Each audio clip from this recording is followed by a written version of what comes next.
Listo, buenas tardes, muchachos.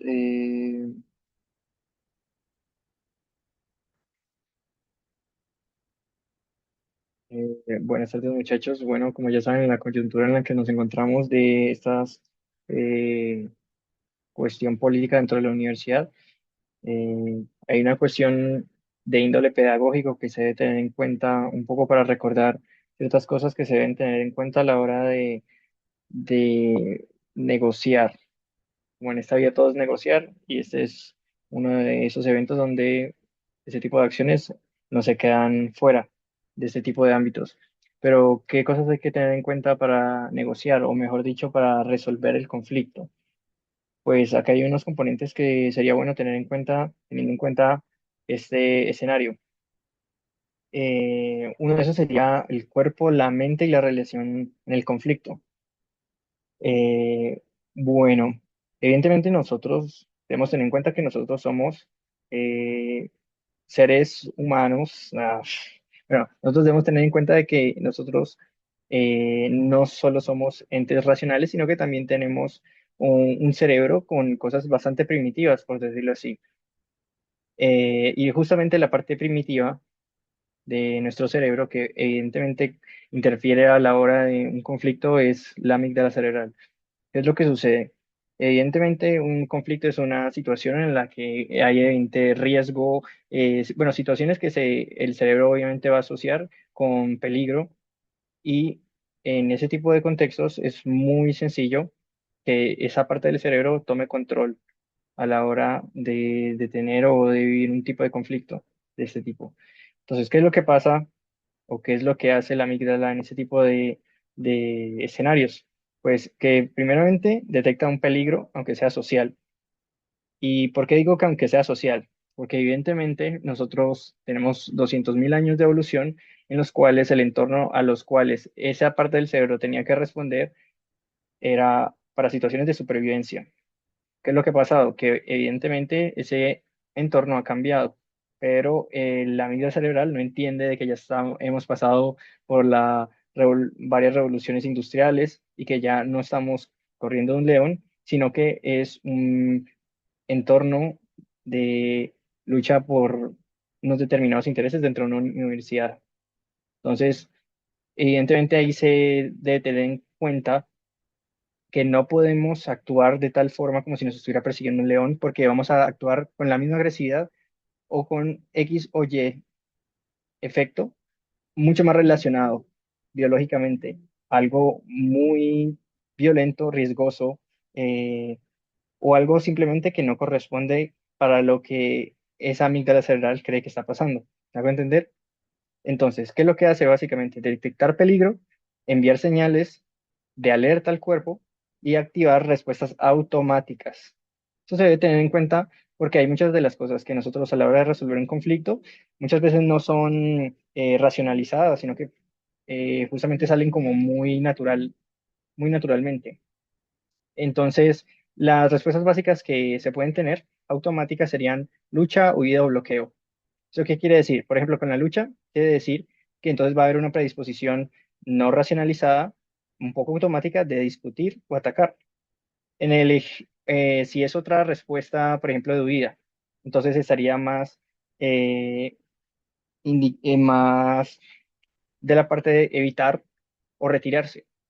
O si es por la parte del bloqueo, sería, por ejemplo, quedarse en blanco, no saber cómo responder. ¿Me hago entender? Entonces, ¿cuál es la situación aquí? El cerebro, o mejor dicho, la amígdala, la parte primitiva de nuestro cerebro, reacciona primero y la razón llega después. Eso tiene que ver con una razón biológica, evidentemente, que la reacción no puede ser, no se podría en esos entornos en los cuales ese ser humano tendría que sobrevivir a una respuesta pensada, porque te demoras más 3 segundos pensando qué hacer y te come el león. Pero si la respuesta es automática, pues entonces no tienes que racionalizar nada, sino que es a manera de instinto, es la diferencia entre morir o vivir. Pero ya en nuestros entornos, donde no estamos siendo perseguidos por un león, tiene sus desventajas. Que la cagas primero y después pensás, hice esto. Y, Y eso también pues, se debe tener en cuenta de que las otras personas tienen el mismo chip cerebral que tú. Entonces, si reaccionas con agresividad, la otra persona va a pensar, ah, bueno, estoy en un entorno en el cual me pide también que yo sea agresivo. Entonces, eso indicaría o hay una propensión ahí para que eso escale. Entonces, ¿qué pasa en el cuerpo básicamente? Una vez se activa esa alarma, pues hay unas señales biológicas del tipo que aumenta el ritmo cardíaco, se tensan los músculos, se liberan hormonas del estrés y que esas hormonas del estrés, por ejemplo, el cortisol, tiene muchos efectos negativos en ese tipo de contextos de resolución de conflictos. Por ejemplo, que se reduce la claridad mental. Y si se te reduce la claridad mental, por ejemplo, a la hora de entender qué es lo que está tratando de decir la otra persona, cuando de pronto no tenía unas intenciones de pronto tan agresivas como lo estabas pensando o malinterpretaste algo de lo que estaba diciendo, eh, pues mal ahí vamos. Entonces, otra de las cosas que se debe tener en cuenta con la parte de lo que estamos hablando aquí, que esto afecta a la corteza prefrontal, que es la encargada del pensamiento racional. Entonces, ¿qué resultados se tienen aquí? Pues menos capacidad de argumentar, más impulsividad, más reactividad. Entonces, en general, ¿qué es lo que estamos viendo acá? De que nosotros tenemos eh, biológicamente un componente que en situaciones de estrés, de manera un poco natural, nos dificulta la resolución de conflictos a menos que hagamos unas cosas que ya son las que voy a decir a continuación, relacionadas con la respiración. Y por si yo creo que sí lo han escuchado, pero ahorita los voy a comentar más adelante. Entonces, ¿qué pasa con las emociones? En los conflictos, pues se activan emociones como la ira, el miedo, la frustración, la ansiedad, que evidentemente son emociones que no deben estar, y además teniendo en cuenta que pueden estar relacionadas con traumas que las personas puedan tener, eh, pues comúnmente son emociones que se pueden relacionar con cuestiones que cada uno de los entes no controla en la resolución de un conflicto, ¿no? Uno no tiene nada que ver con los traumas que tenga una persona, pero el hecho de que estemos manejando emociones que puedan conectar fácilmente con ese tipo de cosas dificulta la resolución de conflictos. Y bueno, evidentemente estas emociones intensifican la reacción, reducen la escucha, distorsionan la percepción. Entonces, ¿qué es lo que debemos tener aquí en cuenta? Que no reaccionamos a los hechos, reaccionamos a lo que sentimos frente a ellos. Entonces, aquí viene lo que ya había dicho anteriormente sobre la respiración en el conflicto. Bueno, acá hay una cuestión biológica que es básicamente cuando nosotros en una situación de conflicto tratamos en la medida de lo posible respirar con calma, de manera un poco más pausada, hay unas cuestiones biológicas en el cuerpo que le indican al cuerpo de que estamos en una situación no tan alarmante. Entonces, como que se autorregula. ¿Me hago entender? Entonces, ¿cómo cambia la respiración? En el conflicto se vuelve más rápida, superficial e irregular. ¿Y esto qué genera? Pues más ansiedad, menos control emocional, mayor impulsividad y evidentemente esto tiene que ver con cuestiones biológicas. Y se crea un ciclo, ¿no? Evidentemente, pues el conflicto tiene unas afectaciones biológicas en el cuerpo que da la respiración alterada. Y esa respiración alterada retroalimenta el proceso y por lo tanto tiene una peor reacción y puede empeorar el conflicto. Entonces, ahí ya vemos por qué la respiración es clave, porque es uno de esos procesos relativamente sencillos eh, que a pesar de que sean automáticos, pues también se pueden controlar y que cuando uno hace la respiración de manera consciente y que la hace pausada, pues puede tener esos beneficios. ¿Me hago entender? Entonces, en este contexto, la respiración consciente y la autorregulación es un elemento que nosotros podemos tener en cuenta a la hora de tratar en un conflicto. Tratar de respirar un poco más lentamente, de manera consciente, tratar de aplacar esa parte biológica que de alguna manera pues podemos controlar para no afectar o no empeorar el problema. Pues la técnica básicamente es la técnica 4-4-6. ¿Cuáles son los pasos? Es inhalar por la nariz 4 segundos, luego mantenerla 4 segundos y exhalar lentamente por la boca alrededor de 6 segundos y eso repetirlo alrededor de 3 a 5 veces. Eh, Luego tenemos ¿Por qué funciona? Bueno, eso ya lo había explicado anteriormente, que es eh, con la relación biológica que tiene el cuerpo, que básicamente le indica al cuerpo: hey, no estamos en una situación tan grave, entonces podemos relajarnos. Básicamente es eso. Otro componente importante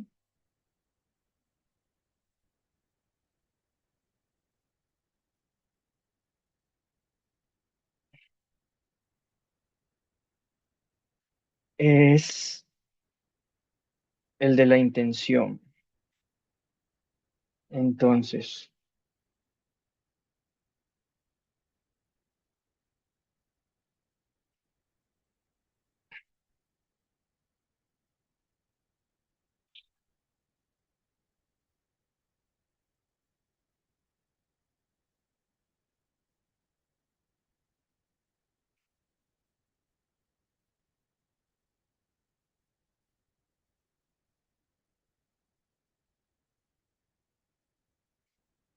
bueno, otra cosa que debemos tener evidentemente es la intención en un conflicto.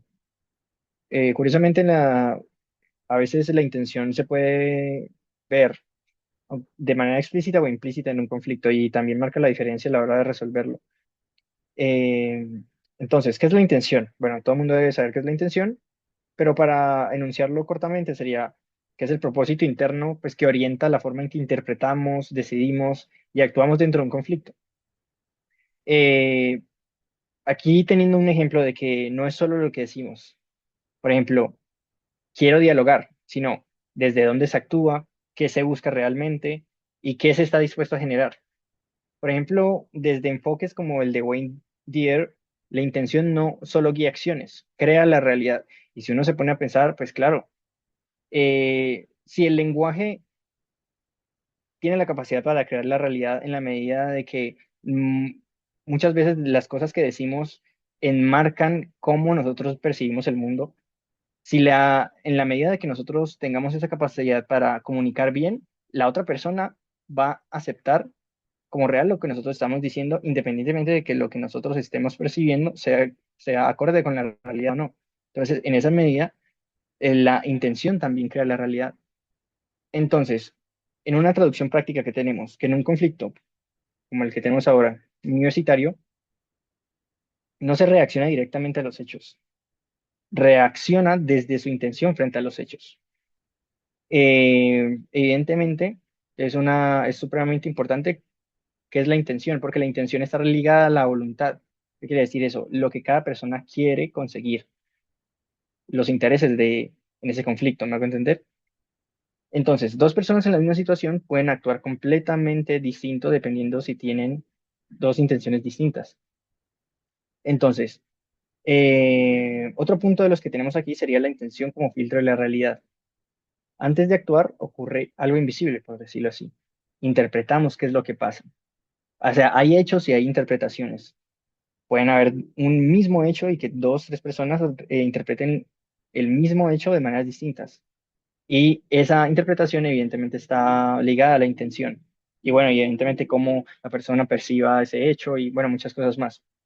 Aquí tenemos un ejemplo de que en una situación donde un profesor no responde un mensaje por ejemplo, de que un estudiante lo hubiese escrito. Entonces, dependiendo de la intención, por ejemplo, si es defensiva o abierta, si tenemos una intención defensiva, ¿qué es lo que podría pensar el estudiante? No le importa o no le importa lo que le estoy tratando de decir. Pero en cambio, si tenemos una intención más abierta, ¿qué es lo que podría pensar ese estudiante? Que puede estar ocupado. Entonces, ¿qué es lo que tenemos aquí? Que la intención no solo guía las acciones, sino que también construye el significado de qué es lo que está pasando. O sea, básicamente guía o de alguna manera filtra cómo interpretamos el mundo. Entonces, evidentemente sí, determina cómo interpretamos el mundo. Eso evidentemente va a tener después una diferenciación en cómo reaccionamos. O sea, de acuerdo a la intención o la predisposición que tengamos en un conflicto, sea nuestro deseo, hace un filtro de cómo percibimos lo que hay allá afuera. Y eso evidentemente va a predisponer una determinada reacción en nosotros. Entonces, de acuerdo a ese tipo de intención, van a haber unos determinados tipos de decisiones. Por ejemplo, en un conflicto, ¿qué intenciones pueden haber? Pues una intención de imponer algo, por ejemplo, ¿no? Entonces, eso, ¿cómo se podría ver en las decisiones o el tipo de decisiones que podría tener? Pues de atacar, interrumpir, presionar, o también, por ejemplo, en otro tipo de intención así negativa, intención de defensa, pero no de defensa a un punto bueno, sino de defensa independientemente de lo que yo esté pensando, sea correcto o incorrecto. Pues las decisiones que podrían haber ahí, que sería pues, evitar, callar, retirarse. O también podríamos tener otro tipo de intenciones como la intención de comprensión, que podría traer decisiones como de escuchar, preguntar, interesarse genuinamente en lo que está tratando de expresar la otra persona, aunque puede ser que no pensemos de igual manera como lo está haciendo.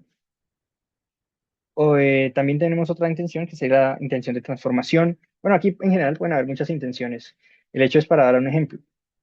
Eh, y bueno, y esta intención de transformación puede tener decisiones como de dialogar, negociar, construir acuerdos.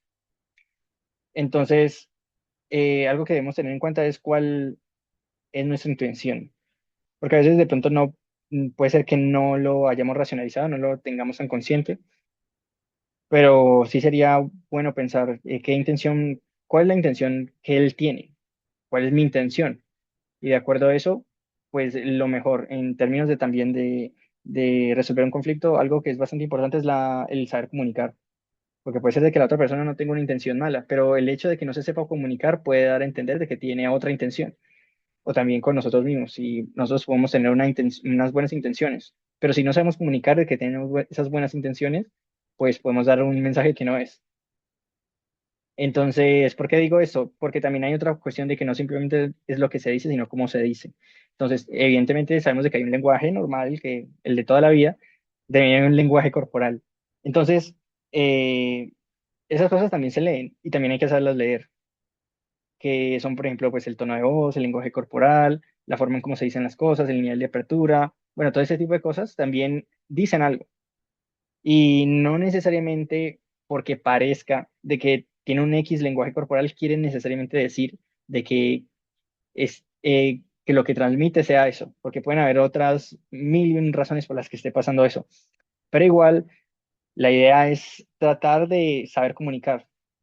Entonces, aquí tenemos un ejemplo que serían dos personas dicen, necesitamos hablar. Entonces, por ejemplo, si yo tengo una intención de ataque, puedo decir, es una amenaza, ¿no? Pero si yo tengo una intención de diálogo, puedo decir, puedo pensar, esta persona quiere abrirse y decirme algo importante. Entonces, la misma acción cambia completamente según la intención o según lo que yo tenga preconcebido con lo que me está diciendo. Cuál es la imagen que yo tengo de esa persona. ¿Me hago entender? Entonces, eh, la intención y la escalada en el conflicto, hay una relación interesante entre eso, porque la forma o la idea que nosotros tengamos a la hora de resolver un conflicto, por ejemplo, que si me interesa más resolverlo o me interesa más yo tener la razón, la intención o la expresión particular de lo que yo quiera determina si ese conflicto puede escalar, resolverse y demás. Por ejemplo, en la escalada, que ocurre cuando hay intenciones como el ganar, el imponer, el deslegitimar, y que eso genera más tensión, más agresividad, cierra el diálogo. O por ejemplo, cuando hay transformación, cuando mejora, mejor dicho. Ocurre cuando hay intenciones como de comprender, construir, resolver, y que eso genera una apertura y una confianza, tanto como posibilidad de generar acuerdos. Entonces, también hay que tener en cuenta de que el conflicto no necesariamente escala por lo que pasa, sino que también puede escalar por la intención o por cómo actúa las personas, por la intención o por X o Y. O sea, a veces no es el hecho en sí, sino cómo se lo toma la otra persona o cómo me lo tomé yo. Entonces, ahí hay un componente como de donde se relaciona la intención y la percepción del otro. Por ejemplo, la intención define cómo es al otro. Si tengo una intención, una predisposición, una imagen de la otra persona como hostil, lo veo como un enemigo. Entonces, lo que él me va a decir no lo voy a ver como algo que debo tener en cuenta para yo valorarlo y tratar de generar un trato, una negociación, sino como lo veo que es una posición incorrecta de facto. Entonces, por lo tanto, si él no tiene la razón, yo tengo la razón, por lo tanto, tengo que imponer mi visión. hago entender? Pero si hay otra intención de más tipo constructiva, pues entonces a la otra persona lo veo como un par, el cual puede tener algo, una forma nueva de ver las cosas, un nuevo prisma, en el cual pues yo pues debo presumir de que lo que está diciendo no es porque quiera, no es porque sea un enemigo, sino porque tiene otra visión que yo debo tener en cuenta, o por lo menos una visión que hay que partir de que puede tener la razón. Entonces, claro, esto es clave, pues ya no se ve al otro como un enemigo, sino como una persona que tiene una intención determinada, pero que de la cual se puede partir y que se tiene que partir de que puede tener la razón, puede tener una nueva visión a la hora de, pues, de resolver el conflicto. Y que pues que evidentemente si es un juego de intenciones, pues debo tener algo en cuenta de que pues lo que él quiere se debe tener en cuenta o se debe tratar o se debe tomar como válido en algún sentido, como para que haya una resolución de ese hecho. Entonces aquí hay otras cosas de las que tenemos que tener en cuenta sería la conexión que hay entre el lenguaje y la intención. Bueno, yo ya lo había dicho anteriormente, esa cuestión de el saber comunicar. Entonces, la intención se traduce directamente en el lenguaje. Por ejemplo, si yo entro diciendo en una discusión, es que ustedes siempre tal cosa, tal otro, pues de una yo ya estoy entrando pues, con la confrontación. O por ejemplo, en cambio, yo entro, ¿cómo podemos solucionar eso? Ahí yo ya estoy entrando con o expresando con el lenguaje algo más relacionado con la construcción de una solución. O sea, claro, si se supone que esto es una cuestión de resolver conflictos, uno muchas veces tiene que centrarse más en la solución que en el problema, porque también la cuestión a veces es de atención. Si uno más se centra en el problema, pues más va a excavar en el ego de las personas. Pero cuando uno va a la solución, curiosamente, primero pues está tratando de solucionar el problema, pero ahí uno menos escarba en las partes incómodas de la otra persona. Y que tampoco es necesario hacerlo, pues dependiendo del problema. Entonces, aquí tenemos que conectar con la ontología del lenguaje, que sería que la intención configura la conversación y la conversación configura el conflicto. Entonces, evidentemente la intención está estrechamente relacionada pues, con la construcción del acuerdo. Dependiendo de la intención, pues eso va a determinar hacia dónde va ese conflicto. Em, entonces, teniendo un ejemplo, en este caso, ¿no? De la protesta estudiantil, tenemos un escenario donde la intención es imponer la demanda. ¿Cuál es el resultado? Pues evidentemente nadie se va a sentir escuchado, cada persona va a sentir que está siendo pisoteada por la otra persona y qué es lo que va a generar en general en cada persona, pues tensión, una evidente confrontación, porque no se va a sentir cada persona que está siendo escuchada, sino que es la ley de la más fuerte y aquí lo que hay que hacer es invalidar la posición del otro. Entonces, ¿eso qué genera? Pues bloqueo, nadie, no se puede hacer nada porque cada persona está tirando en la dirección equivocada. Pero en cambio, si tenemos un escenario del tipo que la intención es construir la solución directamente, no enfocarse en el problema, no cerrarse en lo que cada una de las personas piensa, sino que, bueno, tenemos posiciones diferentes, ¿qué vamos a hacer para bien, para solucionar esto? No para hacer lo que yo diga, sino para que hagamos algo, lo que estamos pensando, lo que queremos, en la medida de lo posible, de que sea posible para todos. Pues el resultado va más al diálogo, a una apertura de qué es lo que piensa cada persona y que eso posibilita evidentemente un acuerdo.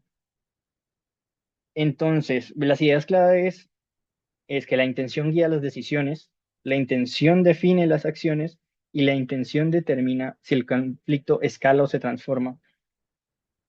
Y para ir al otro tema, que sería la cuestión de la escucha activa y sus modalidades, que es básicamente, bueno, con la escucha activa, no simplemente tiene que ver con oír, algo así, porque evidentemente oír y escuchar son cosas distintas. Oír tiene que ver más con una cuestión fisiológica, una función del cuerpo que tiene que ver con percibir ondas sonoras. Pero otra cosa es escuchar. Y otra cosa es escuchar activamente, que es no simplemente percibir un sonido, sino que entender qué es lo que está diciendo y otra vez entender con atención, con predisposición de comprender qué es lo que me está diciendo esa persona. Entonces, escuchar activamente, pues evidentemente tiene que ver con atender, comprender e interpretar al otro con la intención de entenderlo y no solo de responderle. Una vez más, esa cuestión del ego, de siempre yo querer tener la razón, de siempre yo querer hacer lo que yo diga, sino que no, tiene que ver con un poco salirnos de esa cuestión y irnos un poco más a la comprensión. ¿Eso qué quiere decir? Pues de que no es pasiva. Eso implica, evidentemente, pues atención total de qué es lo que me está diciendo esta persona, una regulación emocional. Por ejemplo, lo que había dicho, la cuestión del ego. Si yo en una situación de conflicto, yo solo quiero tener la razón, bueno, todo el mundo asume que tiene la razón, eso no hay problema. La cuestión es de que nos cerremos al hecho de que podemos estar equivocados, más que todo cuando si la otra persona está mostrando argumentos de que, hey, tenga en cuenta esto, de que no, cerrarnos emocionalmente, no, yo tengo la razón. Eso tiene que ver con cuestiones de no regulación emocional.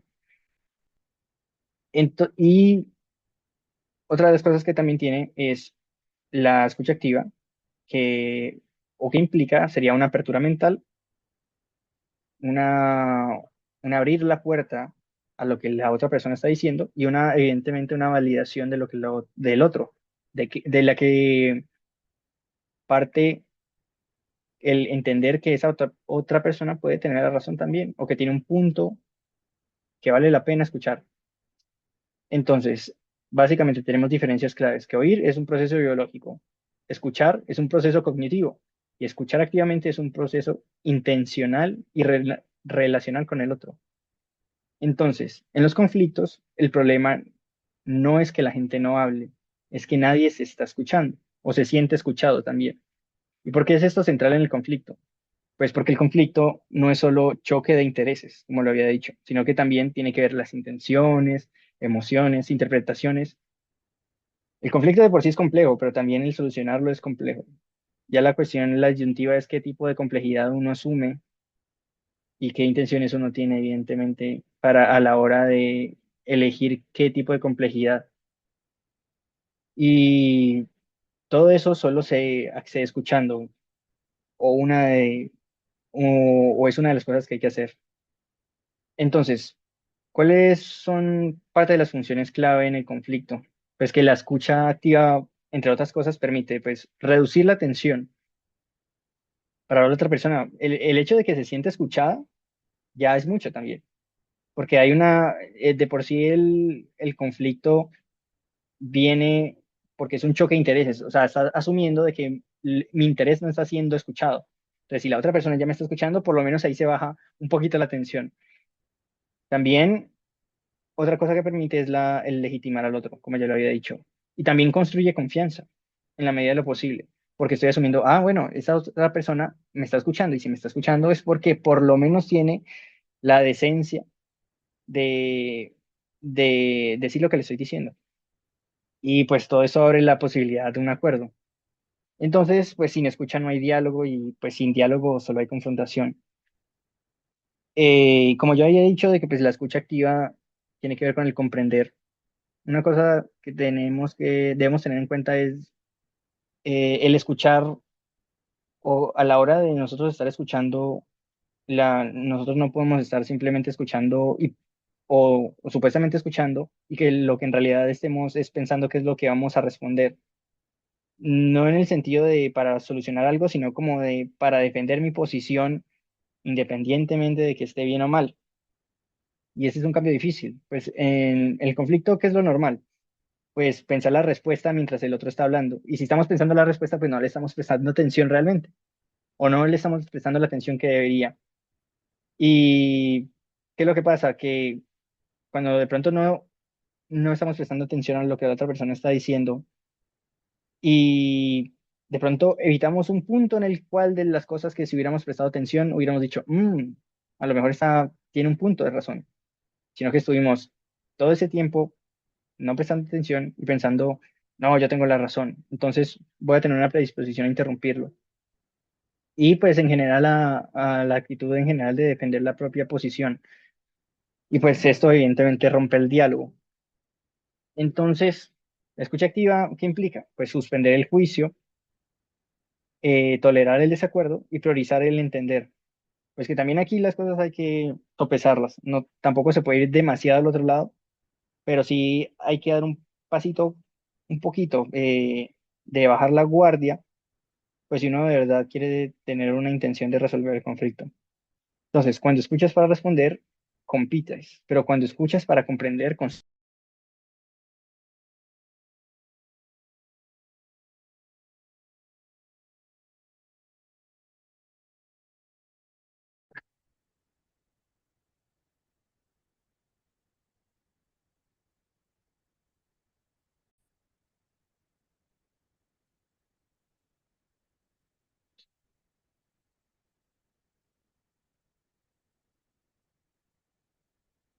listo. Entonces, sobre las cosas que implica la escucha activa. Bueno, hay varias cosas que implica, evidentemente. Entonces, esas cosas está, evidentemente, si no suspender el juicio, por lo menos pausar un poco la crítica, como relacionándolo con esa cuestión de estar pensando, en vez de estar pensando qué es lo que voy a responder, de verdad poner atención a lo que está diciendo el otro. También está la cuestión de tolerar el desacuerdo porque, bueno, evidentemente eso se relaciona también con esa cuestión de ese argumento que hay comúnmente a la hora de que hay una discusión que se dice, es que usted obviamente solo cree que es el único que tiene la razón, cuando es un poco una obviedad porque todos evidentemente piensan que tienen la razón. ¿Cuál es la cuestión? O la diferencia, que es básicamente aceptar que, bueno, si el otro piensa que tiene la razón, puede ser distinto a lo que yo estoy pensando, pero ya lo importante es que yo tolere que no estemos de acuerdo, porque es totalmente viable y no necesariamente tenemos que estar de acuerdo con lo que pensamos. Eh, ya yendo a otro punto sería la cuestión de priorizar lo que es verdaderamente importante aquí, que es el entender que acá hay un problema, también acá hay una cuestión que es el problema de entender lo que el otro está diciendo. O sea, no simplemente defender independientemente de lo que pase mi posición, sino tener en cuenta de que la otra persona también es un ente importante a la hora como agente dentro del problema y que si yo quiero resolver ese problema, muy probablemente, por lo menos si yo tengo la capacidad de imponer mi posición, y además porque ese no es el énfasis a la hora de resolver el conflicto, pues tiene que ser el entender la posición del otro. Entonces, una, para tener en cuenta, pues cuando se escucha para responder, pues se compite, pero cuando se escucha para comprender, pues se puede construir algo diferente. Ya yendo con respecto a las modalidades de escucha activa, pues debemos tener en cuenta lo que ya habíamos dicho, el escuchar sin interrumpir, que es básicamente pues dar un espacio completo al otro sin cortar, corregir o básicamente interrumpir lo que está diciendo. Pues por muchas cosas. Evidentemente, por el estar interrumpiendo puede, puede estar relacionado con eh, percepciones de falta de respeto, de cortar el mensaje del que el otro estaba teniendo, dando cabida, bueno, una cantidad de cosas. Eh, ¿Qué otra cosa se podría decir sobre esto? Eh, También se podría decir la cuestión de el escuchar con atención plena, que también tiene que ver con unas cuestiones que curiosamente en el lenguaje corporal se ven, que son, por ejemplo, el contacto visual. Si yo de verdad estoy prestándole atención a esa persona, tratando de entender cómo se expresa, cuál es el movimiento de sus manos, qué es lo que está tratando de enfatizar con todo su lenguaje corporal, y que eso evidentemente denota que yo de verdad estoy poniendo atención a qué es lo que me está tratando de decir y cuáles son las implicaciones de lo que está diciendo, todo lo que implica, o sea, todo lo que está relacionado con un entendimiento genuino de lo que está tratando de decir la otra persona. Eh, y eso ya también un punto que es la cuestión del escuchar más allá de las palabras, o sea, no simplemente lo que literalmente está diciendo, sino, por ejemplo, cuestiones de tono de voz, las emociones que quiere evocar o las que él está evocando con su propio cuerpo o las que él está sintiendo, el lenguaje corporal, bueno, todo ese tipo de cosas. Eh, También se debe tener en cuenta un poco también la intención a la hora de escuchar al otro. O sea, si de verdad denota una intención de entender en profundidad qué es lo que está diciendo, como lo que había dicho antes, de tratar de entender las implicaciones, qué es lo que supone, dentro de qué cuestiones cognitivas o epistemológicas se enmarca, todo ese tipo de cosas. Em,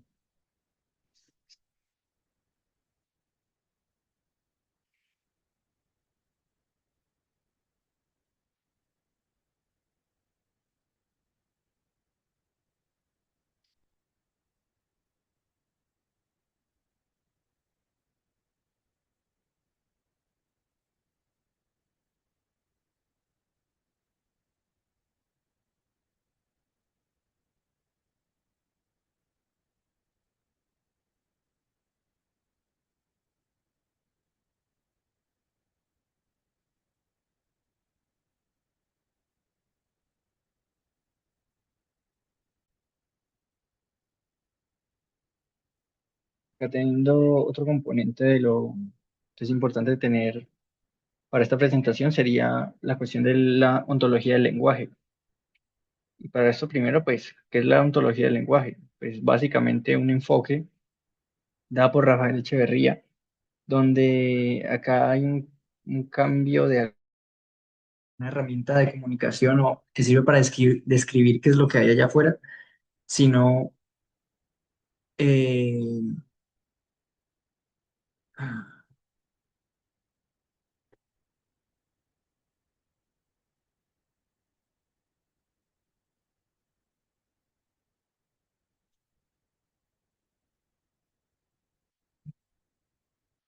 listo.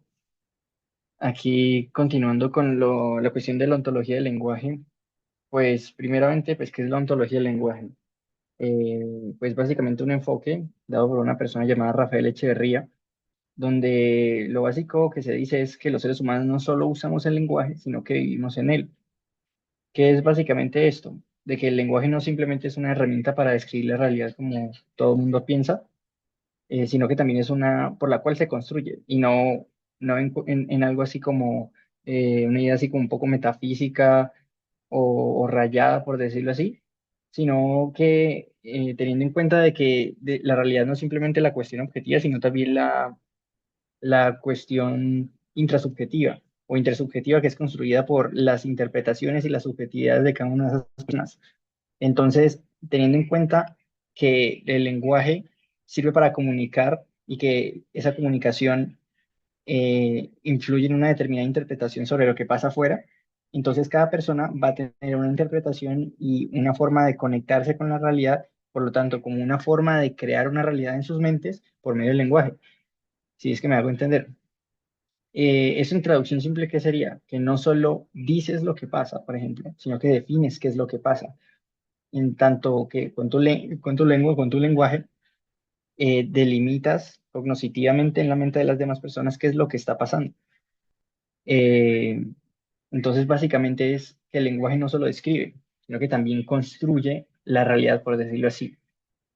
La forma tradicional que tenemos en cuenta sobre esto es que el lenguaje, ¿qué hace? Describe hechos. Por ejemplo, al nosotros decir hay un conflicto, ¿no? Ahora, dentro de la ontología del lenguaje, como el lenguaje crea interpretaciones, esto ya lo podríamos ver de esta otra forma, que sería, hay un problema grave, si yo lo digo así, o otra persona con otra forma de comunicarlo dice, en vez de hay un problema grave, dice hay una oportunidad de cambio. Acá hay realidades distintas por el mero hecho de decirlo de forma distinta. Entonces ya me doy a entender. Y eso se debe tener en cuenta, entre otras cosas, porque es muy, muy, muy importante. ¿Por qué? Porque evidentemente nosotros tenemos la cuestión de que hay unos agentes en el conflicto y esos agentes son componentes intersubjetivos en el problema que se está tratando. Entonces, las narrativas, los significados, las formas de nombrar la realidad van a influir en cuáles son los puntos de vista y cuáles son las intenciones, cuáles son los intereses de cada una de esas personas en el problema. Y tenemos un ejemplo, por ejemplo, en una situación de protesta estudiantil, donde cada uno de los agentes puede tener una interpretación determinada y una forma de decir o describir el mismo hecho con palabras distintas y que de tal manera como que crea una interpretación determinada alrededor de lo que se está escribiendo. Por ejemplo, que el gobierno dijera tratando esa cuestión de protesta estudiantil como desorden público. Mientras que, por ejemplo, los estudiantes, en vez de utilizar la palabra o el conjunto de palabras desorden público, utilizarán la lucha por los derechos. ¿Ven cómo es de importante la cuestión del lenguaje? Entonces, el conflicto está en la manera como se interpreta y se nombra también las cosas. Entonces, nosotros aquí tenemos unos elementos claves de la ontología del lenguaje, que son los actos del habla, donde tenemos unos tipos determinados, que son las afirmaciones, que son básicamente eh, las que describen hechos verificables. Por ejemplo, la clase empezó a las 8 de la mañana. También tenemos los juicios, que son opiniones, interpretaciones, que por ejemplo tenemos la clase fue mala, buena, etcétera. También tenemos las declaraciones, que estas crean realidad al decirlas, teniendo por ejemplo, queda suspendida la clase o estamos en paro. También tenemos otras que son las promesas, que son básicamente pues compromisos hacia el futuro. Por ejemplo, vamos a reunirnos mañana. Y todo esto lleva a la cuestión de hablar no solo es decir, sino que es hacer cosas con palabras. También tenemos aquí la cuestión de las interpretaciones, que son básicamente las explicaciones que damos a lo que ocurre. Eso quiere decir que son evidentemente subjetivas. De ahí también la importancia de la relación que tiene con el lenguaje, de que pues básicamente cada persona tiene su forma de decir las cosas y por lo tanto también va a tener sus propias interpretaciones, no simplemente en lo que piensa, sino también en la forma que dice las cosas, porque incluso puede pensar X y teniendo una forma no muy adecuada de decir las cosas, puede dar a entender Y, incluso siendo él el que las está diciendo. Entonces tenemos aquí, por ejemplo, el hecho determinado que sería no respondieron un mensaje o X persona no respondió un mensaje. Podemos tener interpretaciones como no le importa o está ocupado, por eso no me responde o quién sabe qué tantas cosas. Que curiosamente esto dice un poco más de la persona que el propio hecho. Y eso es también un argumento para decir de que es una cuestión también subjetiva, la cuestión de la interpretación. Entonces, el conflicto evidentemente también tiene un componente subyacente en la interpretación, no solo en el hecho. Tal vez un poco más importante en la interpretación. Además de las interpretaciones y de los actos del habla, que ya hemos dicho, también está la cuestión de los juicios, que son básicamente las evaluaciones que hacemos sobre otros o sobre personas o cosas. Estos juicios también tienen unos efectos determinados, que pueden generar determinadas emociones, por ejemplo, confianza, desconfianza, conflicto. eh, por lo que tenemos aquí que un conflicto muchas veces pues es un choque de juicios también, no de hechos. Y bueno, entonces ustedes ya pueden ver de que a la hora de resolver problemas aquí relacionándolo con el tema que estamos hablando en este momento, que sería la ontología del lenguaje, acá hay un componente evidente que es no solo la objetividad del conflicto, sino la subjetividad, la importancia de la subjetividad del conflicto, la importancia de los juicios, de las interpretaciones, de las mentalidades que se tienen a la hora de abordar un conflicto, de la intención. Aquí podemos ver evidentemente la gran importancia que tiene esa cuestión subjetiva e intersubjetiva del conflicto.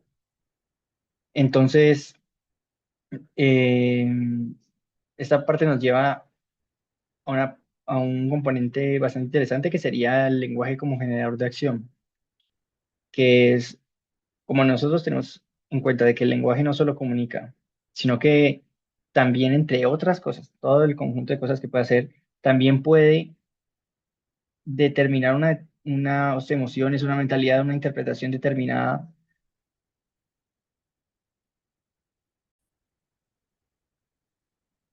Eh, bueno, acá otra cuestión sobre el lenguaje es la cuestión del lenguaje como generador de acción.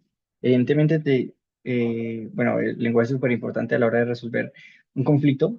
Y entonces nosotros tenemos aquí unos ejemplos determinados. Eh, Tenemos, por ejemplo, necesitamos reunirnos. Bueno, este sería una ejemplificación de ese lenguaje. que evidentemente abre el diálogo, a comparación de lo que podría ser esto no tiene solución. Ahí ya, en vez de abrir el diálogo, cierra las posibilidades y determina en cierta manera la dirección en la que va a evolucionar ese conflicto. Entonces, aquí se debe tener en cuenta de que lo que se dice puede habilitar o inhabilitar, o por ejemplo, hasta limitar las acciones. Y entonces, en relación con el conflicto que tenemos, pues tenemos una pregunta interesante sobre esto, de cómo se configura un conflicto. Por ejemplo, si se construye a través de juicios negativos, interpretaciones erradas o lenguaje excluyente, teniendo ejemplos de ellos siempre hacen lo mismo, pero o no, es que no se puede confiar en esas personas. Eso endurece el conflicto, evidentemente, y pues determina en una determinada dirección ese conflicto. Pero si tenemos, por ejemplo, eh, un lenguaje que abre las interpretaciones, que cambia los juicios para bien, o que generan unas conversaciones teniendo, por ejemplo, ¿qué está pasando realmente? O cómo podemos solucionarlo. Eso cambia, evidentemente, la conversación ah, y evidentemente cambia el conflicto.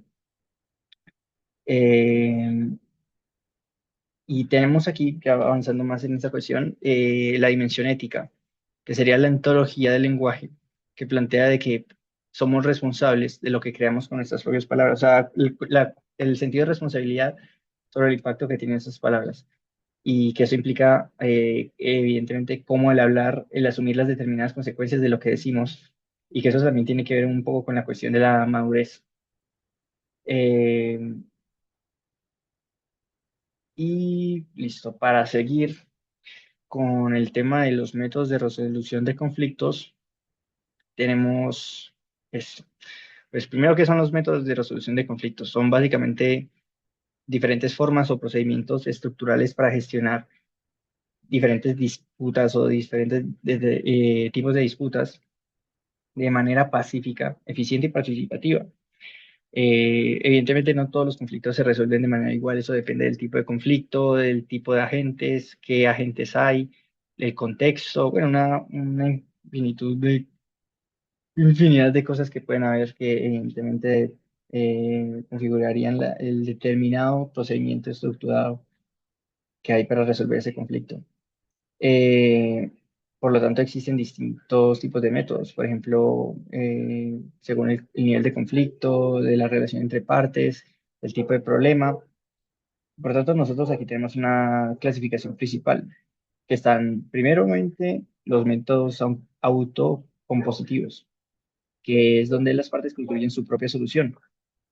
Aquí tenemos determinadas características que son, por ejemplo, la participación ética, el diálogo, los acuerdos voluntarios, la flexibilidad. Y tenemos también tipos principales donde están, por ejemplo, la negociación, que es donde las partes dialogan directamente para llegar a un acuerdo, donde no hay un tercero y es el método más básico. Donde tenemos un ejemplo que sería de manera básica, por ejemplo, estudiantes y directivas donde hablan directamente para resolver una determinada problemática. Otro método que sería la mediación, donde hay no simplemente los dos agentes principales, sino un tercero neutral que facilita el diálogo, pero que no decide. Es como un interlocutor, por decirlo así. Y que sus funciones son el ayudar a comunicarse y el ordenar el proceso. Una cuestión clave aquí es que el mediador no impone una solución, sino que es un ayudante en la comunicación y en el orden del proceso. Ahora, sobre el otro método que tenemos es la conciliación, que es donde el tercero propone, sí, propone unas soluciones, pero las partes deciden si aceptan o no. Este tiene que ser más estructurado que la mediación, pero igual debe mantener una autonomía, evidentemente. Y ya por otra parte, el otro gran grupo de métodos son los métodos heterocompositivos, donde el tercero toma la decisión, donde tenemos las características principales, que es que tiene menos control de las partes y es una decisión obligatoria. Y por lo tanto, aquí tenemos unos determinados tipos. El judicial, donde, bueno, evidentemente hay un juez que emite una resolución legal y eso obliga a esa resolución, o sea, la aplicación de esa resolución. También tenemos otro que sería el arbitraje, donde ese tercero especializado decide, pero es más rápido que un juez. O sea, eso también depende de la agilidad que tiene el propio sistema para emitir esas decisiones, analizarlo y ver cómo se soluciona ese problema.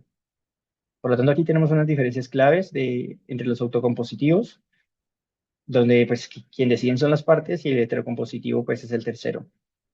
Eh, y uno podría pensar entonces cuál es el más adecuado para una protesta estudiantil acá en la universidad. Entonces, uno, si se pone a pensar, pues sería el de la mediación. ¿Y uno cómo justifica esto? Pues evidentemente un punto es que mantiene la autonomía de las partes, donde los estudiantes y las directivas conservan poder de decisión. Otra cuestión sería la reducción de la polarización. Al introducir básicamente pues el tercero neutral, teniendo en cuenta también lo que sirve esto, que sería las cuestiones de la comunicación y del orden, y también está, por ejemplo, la facilidad en la escucha activa, en tanto la estructuración del diálogo y el evitar las interrupciones. Otra también sería el que permite soluciones creativas, que no solo se limita a unas reglas definidas o rígidas, sino que pues, también hay que tener en cuenta la complejidad del problema y lo importante que es ser pragmático a la hora de abordar un problema, con los intereses, con que hay veces cosas que no se hablan o que no se toman, ¿cómo decirlo? O sea, que se toman como implícitas, ¿hago entender? Sobre cómo funcionan las cosas en política. Y la última que sería que es coherente con lo político y con lo social. Pues teniendo en cuenta que en conflictos universitarios pues, hay una diversidad de intereses, se necesita legitimidad para los procesos que se realizan, eh, la cuestión de que se requiere una participación y pues la mediación responde a todas esas necesidades. Pues aquí se tiene que, no se trata de imponer una solución, sino de construirla. Y uno podría pensar entonces, ¿por qué no otros? Pues, por ejemplo, la negociación sola puede fallar por desconfianza, por riesgo de confrontación. Con respecto a la conciliación, pues puede percibirse como imposición. La judicial, pues rompe el diálogo y no resuelve el conflicto social. Entonces, eh, si nosotros tuviéramos el escenario, por ejemplo, de la protesta estudiantil la protesta estudiantil en Univalle, pudiésemos organizar como en fases. Tendríamos la fase uno que es la preparación, ¿no? Que sería identificar los actores, donde evidentemente serían estudiantes y directivas, por no decir más, y el mediador determinado. Ya pasando a la fase 2 habría que establecer evidentemente unas reglas, donde las más básicas estaría el respeto, las no interrupciones y la escucha activa, para luego pasar a la fase 3 que sería la exposición de las posiciones, donde cada parte pues básicamente expresa qué es lo que quiere y por qué se preocupa. Y ahí evidentemente entra la cuestión de la escucha activa, la regulación emocional, por no decir otros elementos. De ahí luego pasaría a la fase 4 que sería la identificación de intereses reales, más allá de consignas y entendiendo las necesidades profundas de cada uno de esos agentes, para después pasar a la fase 5 que sería el generar opciones, soluciones que sean posibles, que sean aceptables, evidentemente, y que sean alternativas eh, en la medida de cómo se vaya dando el proceso. Después para pasar a la fase 6 que sería con la construcción de acuerdos, donde se llegan a unos compromisos claros, evidentemente para llevarse a cabo en unos tiempos definidos, pero una serie con una estructura determinada a la hora de construir esos acuerdos. Después pasamos a la fase 7 sería la última, que sería el seguimiento, donde básicamente pues, se verifica el cumplimiento y se mantiene el diálogo determinado. Eh, entonces, aquí tenemos que pues, la mediación solo funciona si hay intención de construir, se practica la escucha activa y se transforma el lenguaje. Y todo esto se integra y se debe tener en cuenta de manera de integración, pues a la hora de abordar un conflicto como el que se está llevando en Univalle en ese sentido. Y eso sería todo por el momento.